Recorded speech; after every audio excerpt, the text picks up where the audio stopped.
Breaking news చూస్తున్నాం. మాజీ మంత్రి హరీష్ రావు మరోసారి సంచలన ఆరోపణలు చేశారు. తెలంగాణలో మరో కొత్త స్కామ్ జరుగుతోందని కాంగ్రెస్ ప్రభుత్వంపై తీవ్ర విమర్శలు చేశారు. ఆబ్కారీ శాఖలో ఓ ముఖ్య నేత మంత్రి కోటా కింద అవినీతి జరిగిందని ఆరోపించారు. ఎక్సైజ్ శాఖలో కొత్తగా మైక్రో బేవరేజెస్ కు అనుమతులు ఇవ్వాలని నిర్ణయించుకున్నారని, ఇందుకోసం 110 అప్లికేషన్లు వస్తే తొలుత 25 ఇవ్వబోతున్నట్లు చెప్పారు. అయితే ఇందులో మంత్రి కోటా 4, మరో ముఖ్య నేత కోట కింద 21 మైక్రో బేవరేజ్లను సెలెక్ట్ చేసుకున్నారని, పంచుకున్నారని ఆరోపించారు. ఈ మధ్య ముఖ్య నేతకు తోడై నీడై ఇంట్లోనే ఆ నాయకుడు ఉంటున్నాడని, ఈ మధ్య వార్తల్లో కూడా ఉన్నారని ఆరోపించారు. కారు నేరుగా ముఖ్య నేత ఇంట్లోకి వెళ్తోందని, ఈ మధ్య ఈ ముఖ్య నేత తిరుపతి వెళ్తే సదరు నేత నీడగా వెంటే ఉన్నాడని ఆరోపించారు. ఒక్కో బేవరేజ్కి 1.80 కోట్లుగా ధర నిర్ణయించారని, ఇందులో 1.5 కోటి ముఖ్య నేతకు, మిగతా 30 లక్షలు తోడు నీడకు అని ఆరోపించారు. 21 తోడు నీడ ఫైనల్ చేసుకుంటే 4 మంత్రి ఫైనల్ చేసుకున్నారన్నారు.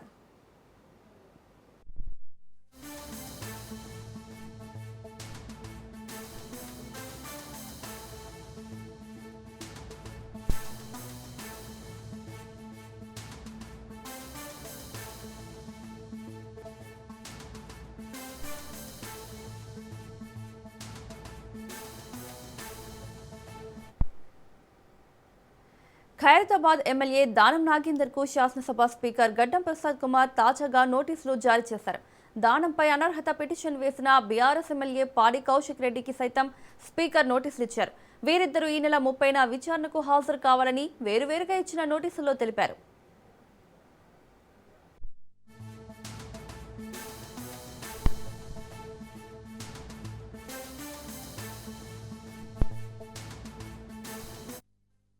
అనర్హత పిటిషన్పై అఫిడవిట్ వేశారు ఎమ్మెల్యే దానం నాగేందర్.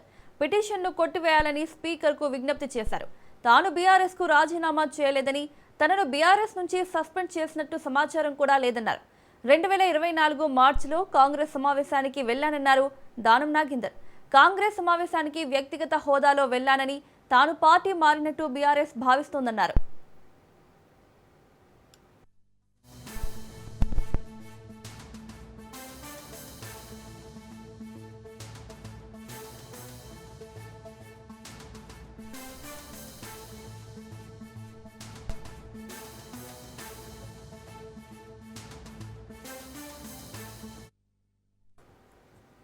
వర్ధనపేట మాజీ ఎమ్మెల్యే ఆరూరి రమేష్ సొంత గూటికి చేరారు. కేటీఆర్ ఆధ్వర్యంలో బీఆర్ఎస్ లో చేరారు. తెలంగాణ భవన్లో కార్యకర్తల సమక్షంలో కేటీఆర్ బీఆర్ఎస్ కండువా కప్పి ఆరూరిని పార్టీలోకి ఆహ్వానించారు. సీఎం రేవంత్ రెడ్డి, కాంగ్రెస్ నాయకులు గల్లీ నుంచి ఢిల్లీ వరకు ఒకటి అబద్ధం చెబుతున్నారన్నారు. కేసీఆర్ హయాంలో 3.5 లక్షల కోట్ల అప్పులు అయ్యాయని తేలిందని, అందులో కేసీఆర్ గద్దెను ఎక్కినాటికి 72,000 కోట్ల అప్పు తెలంగాణకు ఉందని తెలిపారు. ఆ అప్పుతో కూడా ఎన్నో సంక్షేమ పథకాలు అమలు చేశారని తెలిపారు హరీష్ రావు.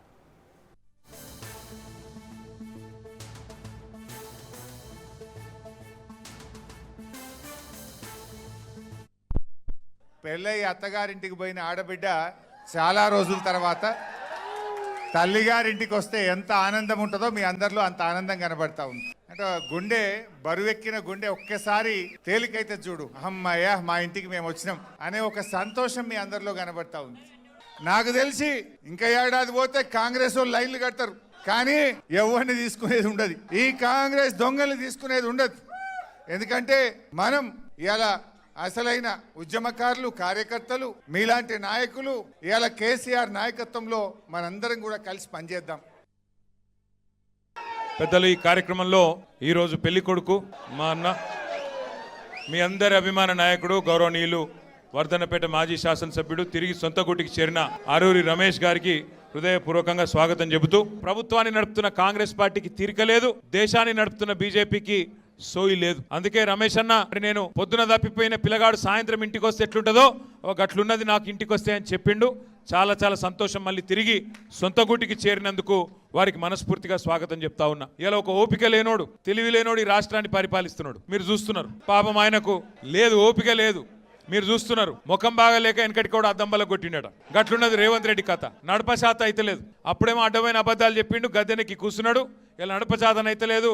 తెల్లారులేస్తే కేసీఆర్ని తిట్టుడు తప్ప ఇంకొక పని చేత కాదు. ఏమైందిరా పై నీ 15,000 రైతు బంధు అంటే లాగుల తొండలు ఇడుస్తా అంటాడు. ఏమైరా 2,500 వారి 2,500 ఇస్తా అంటివి 100 రోజులు ఇస్తా అంటివి ఏం సంగతి అంటే పేగులు మెడలు వేసుకుంటా అంటాడు. నువ్వు గట్టి గడిగినావు అనుకో ఏమైనా తులం బంగారం అంటే గుడ్లు వీకి గోటీలు ఆడతా అంటాడు. బెదిరి హార్వర్డ్ విశ్వవిద్యాలయంలోని కెనడీ స్కూల్లో విద్యావేత్తలతో సీఎం రేవంత్ రెడ్డి భేటీ అయ్యారు.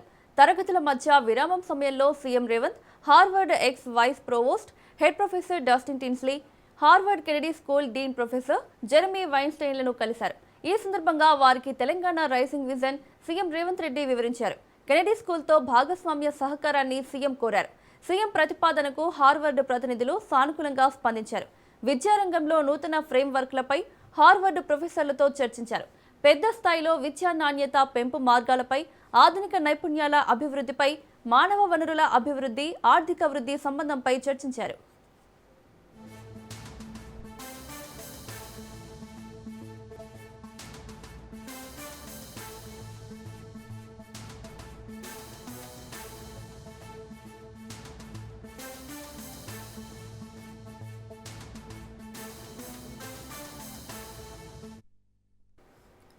సీఎం చంద్రబాబు అధ్యక్షతన జరిగిన ఏపీ కేబినెట్ సమావేశంలో కీలక నిర్ణయాలు తీసుకున్నారు. మొత్తం 35 అజెండా అంశాలకు కేబినెట్ ఆమోదం తెలిపింది. అభివృద్ధి, విద్య, వైద్యం, మౌలిక వసతులు, ఉపాధి, పర్యాటక రంగాలకు సంబంధించిన పలు కీలక ప్రతిపాదనలకు గ్రీన్ సిగ్నల్ ఇచ్చింది. పిడుగురాళ్ల వైద్య కళాశాలను పీపీపీ విధానంలో అభివృద్ధి చేసే ప్రతిపాదనకు కేబినెట్ ఆమోదం తెలిపింది. అలాగే ఎస్వీ యూనివర్సిటీ పరిధిలోని 33 ఎకరాల భూమిని వ్యవసాయ మార్కెట్ కమిటీకి బదిలీ చేసే అంశంపై చర్చ జరిగింది.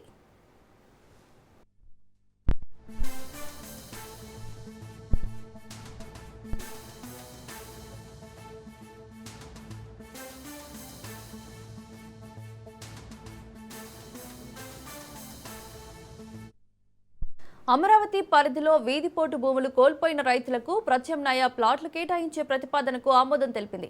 టీటీడీ పరిధిలో పలు పోస్టుల అప్గ్రేడ్కు మంత్రివర్గం గ్రీన్ సిగ్నల్ ఇచ్చింది. పలు సంస్థలకు భూ కేటాయింపులపై కేబినెట్ ఆమోదం తెలిపింది. అల్లూరు జిల్లా నందకోటలో పర్యాటక శాఖ ఆధ్వర్యంలో 5 స్టార్ రిసార్ట్ ఏర్పాటు, అలాగే కన్వెన్షన్ సెంటర్, థీమ్ పార్క్ నిర్మాణానికి భూ కేటాయింపులు చేయాలని నిర్ణయించింది. ఇదే సమావేశంలో పలు జలవనరుల ప్రాజెక్టులకు ఆర్థిక అనుమతులు, ఇంధన శాఖకు సంబంధించిన పలు పరిపాలనా అనుమతులకు కూడా రాష్ట్ర మంత్రివర్గం ఆమోదం తెలిపింది.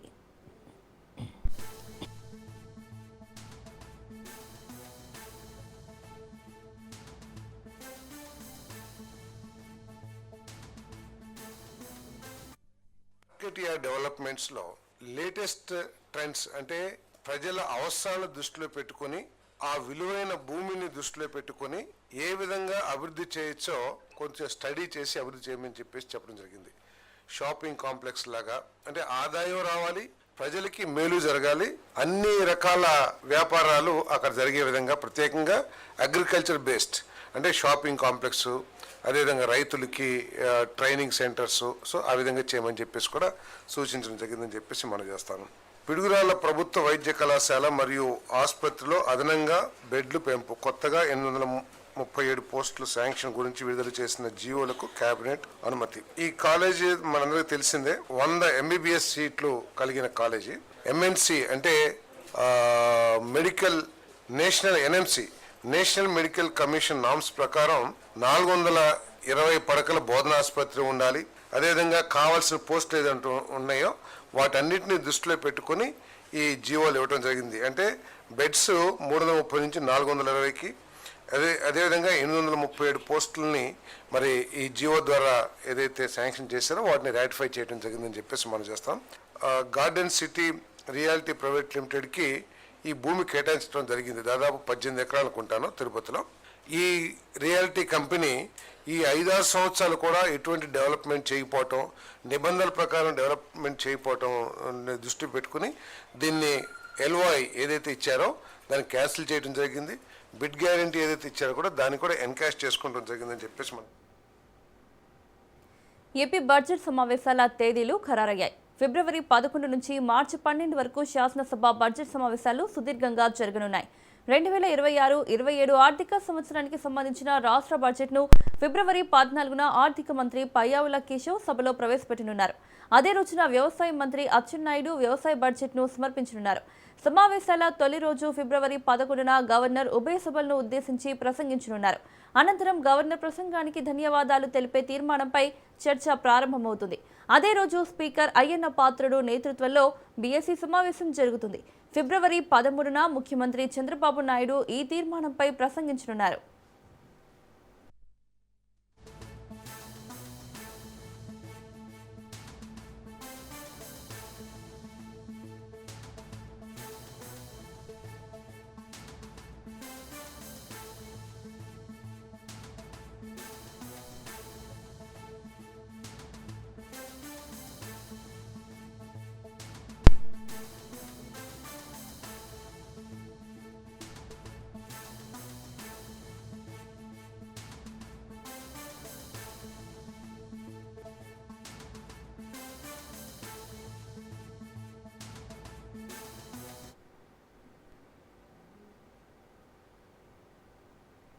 ఏపీలో రైల్వే ప్రాజెక్టుల పురోగతి, కొత్త మార్గాల ఏర్పాటుపై సీఎం చంద్రబాబు దృష్టి సారించారు.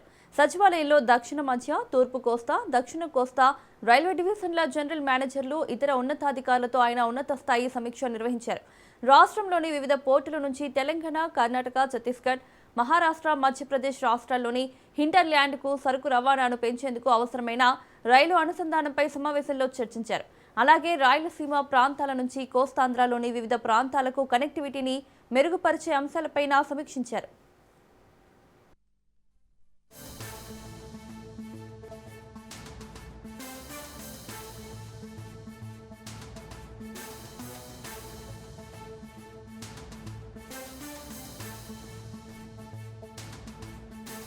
తెలంగాణ కుంభమేళాగా పేరుగాంచిన మేడారం సమ్మక్క సారలమ్మ మహాజాతరకు లక్షలాది మంది భక్తులు తరలి వస్తున్నారు. జాతరలో కీలక ఘట్టం ఆవిష్కృతమైంది. కన్నెపల్లి నుంచి సారలమ్మ అమ్మవారు మేడారం గద్దెపైకి వచ్చారు. కన్నెపల్లిలోని సారలమ్మ మందిరంలో కోయ పూజారులు ప్రత్యేక పూజలు నిర్వహించారు. అనంతరం భారీ భద్రత మధ్య సారలమ్మ గద్దెకు చేరుకున్నారు. మరింత సమాచారాన్ని మా రీజనల్ కోఆర్డినేటర్ చంద్రశేఖర్ అందిస్తారు. లో మరో అద్భుత ఘట్టం అయితే మొదలైంది. ఈరోజు సారలమ్మ, పగిడిద్దరాజు, గోవిందరాజు మేడారంలోని గద్దలపైకి అయితే చేరుకున్నారు. ఇటు కన్నెపల్లి నుండి సారలమ్మ, ఇటు మహబూబాబాద్ జిల్లా కొనుగోళ్ల నుండి పగిడిద్దరాజు, ఇటు కొండాయి నుంచి గోవిందరాజు ముగ్గురు కూడా మేడారం చేరుకున్నారు. మేడారం మొదట చేరుకొని ఇటు మేడారంలోని సమ్మక్క దేవాలయాన్ని చేరుకొని అక్కడి నుంచి పూజారులు మొత్తం ఆదివాసీ సాంప్రదాయాలతో పూజా కార్యక్రమాలు చేసిన తర్వాత ముగ్గురు ఒకేసారి గద్దలపైకి చేరుకున్నారు. ప్రస్తుతం మనం గద్దల ప్రాంగణంలో ఉన్నాము.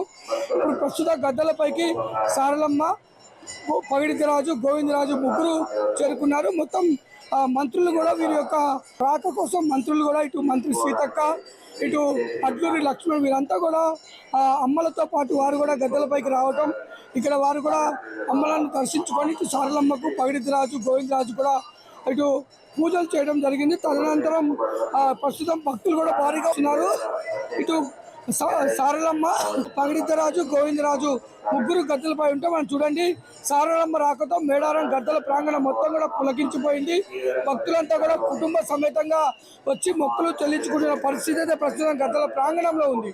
మరో అద్భుత ఘట్టం తెరలేపనుంది. రేపు సమ్మక్క చిలకలగుట్ట నుండి ఆ గద్దలపైకి రానున్నారు.